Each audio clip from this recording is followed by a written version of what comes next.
ये अंदर की बात है सुधाकर भालेराव मच्छिंद्र कामत के साथ।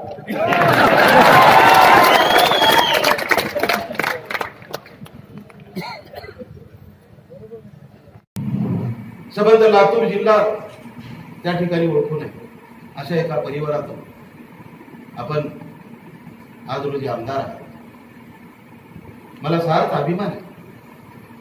आपण आपल्या ठिकाणी निश्चित रूपाने कार्यरत राहा, काम करत राहा, परंतु कन्फ्यूज करण्यासाठी प्रयत्न कधी करू नका।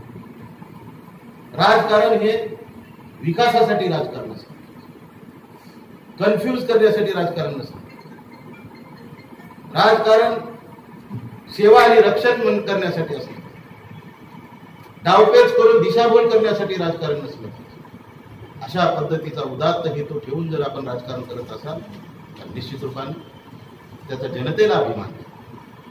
परंतु एखाद्या उदगीरमध्ये, एखाद्या गल्लीमध्ये एखादा कार्यक्रम घ्यायचा आणि स्थानिकच्या आमदाराच्या बाबतीमध्ये त्या ठिकाणी दिशाहीन अशा पद्धतीचं वक्तव्य करायचं, त्याची मला खरंच कीव आहे।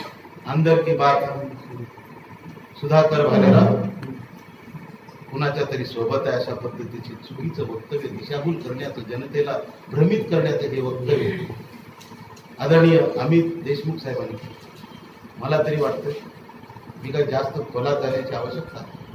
अंदर की बात क्या है, तर अंदर की बात येणाऱ्या 6 महिन्याच्या विधानसभेमध्ये अमित देशमुख भाजपच्या सोबत आहेत अशी सुद्धा चर्चा माझ्या अगोदर प्रसार माध्यमांनी, पेपरच्या माध्यमातून ऐकायला मिळाली।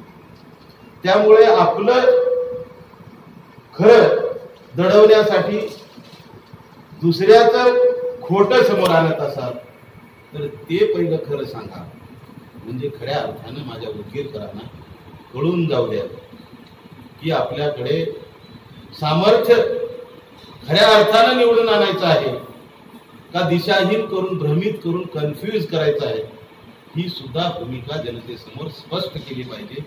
तर खऱ्या अर्थानं नेतृत्वाची खरी जाणीव दिसून येऊ शकते असं मला वाटतं। त्यामुळं माझी उदगीरची जनता समस्त भारतीय जनता पार्टीच्या पाठीमागे खंबीर आहे आणि सुधाकर भालेराव भारतीय जनता पार्टीच्या उमेदवार आमचे सुधाकर श्रांगारे साहेबांना जवळपास उदगीरमधून 1 लाख मताची लीड दिल्याशिवाय राहणार नाही हा विश्वास